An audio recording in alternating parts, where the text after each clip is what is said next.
Once you receive your SmartMove Conveyor, after unpackaging it, you want to flip it upside down on a flat level surface. Then in order to put the legs on, you'll notice after unwrapping that the brackets are in this position. You want to take a nice clean socket and loosen them up. Take this one in the slot off.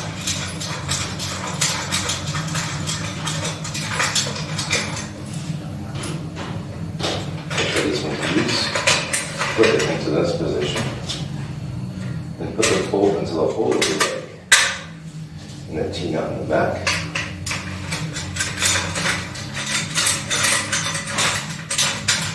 You want to make sure that they're hand tight,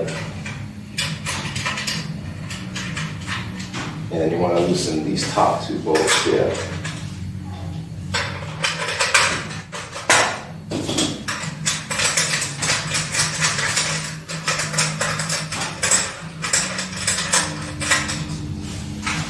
On the other side. Once that is done, you want to flip it upside down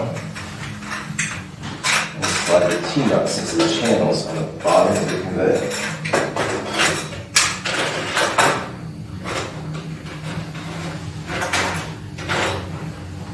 Bring it in an inch.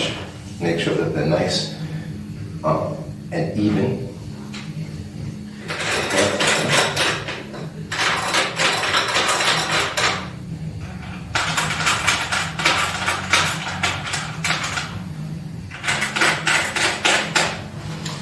Bring a level to make sure that the legs are straight because you are on a level surface.